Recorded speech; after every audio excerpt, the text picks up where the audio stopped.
Primary hemostasis basically involves platelets, which are also known as thrombocytes.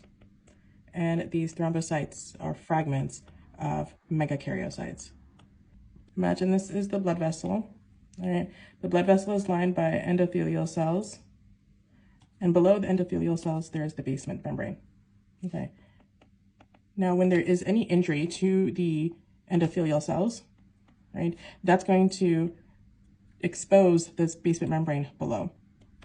When the basement membrane is exposed, a receptor is going to pop up from that side. That's called von Willebrand factor. And the platelets, let's say this is the first platelet, it's going to see that VWF and come towards it and bind to that VWF through its own receptor called glycoprotein 1b. So when the VWF from the basement membrane side and the glycoprotein 1b from the platelet side interact, the platelet is going to release a bunch of things. It's going to be many things. We don't have to know all of them, but there are at least 5 that I think are high yield for the exam. This first thing is going to be thromboxane A2, right, which is a type of prostaglandin. Another thing it's going to release is ADP. It's going to also release fibrinogen and serotonin and calcium. All right, so now the first thing, thromboxane A2, it does 2 things. It's going to cause vasoconstriction. So I want you to imagine the blood vessel is like a road or a highway that has a pothole or some damage to it. We got to cut off traffic so we can repair the damage. Same idea here. The thromboxane A2 is going to cause vasoconstriction and decrease the blood flowing through this damaged area to buy time to heal that injury. The second thing that thromboxane A2 does is platelet aggregation. Okay, and so that's going to promote what we're trying to do here, which is assemble a bunch of platelets on top of this injury. So I think if thromboxane A2 does 2 things, vasoconstrict and aggregates platelets. ADP, adenosine diphosphate, once it's released, it's going to come right back to the platelet and bind to its own receptor.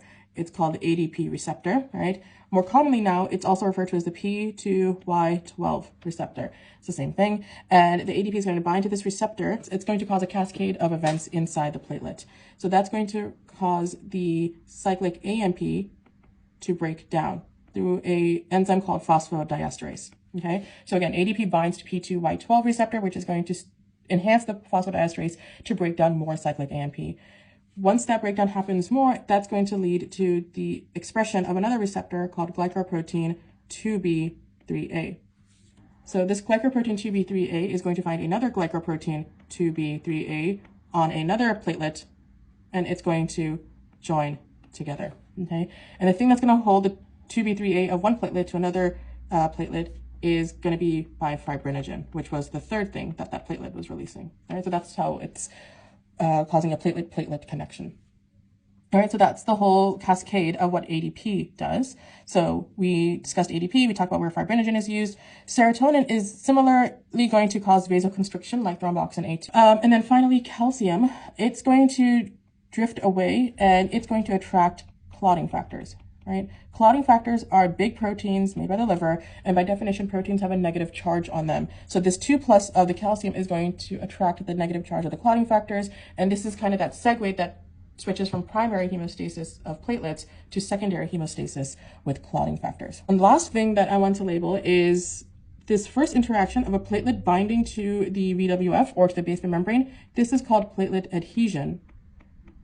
And then the platelets interacting with another platelets is called aggregation, right? So, I don't know, in English terminology, it seems like they should be interchangeable, but here, just keep those 2 things separate. And then, of course, this platelet plug is formed when the second platelet is going to bind to a third platelet through its 2b3a, and that's going to bind to a fourth platelet. And basically, we're creating this network of platelets that are going to come and sit on top of that injury and promote healing.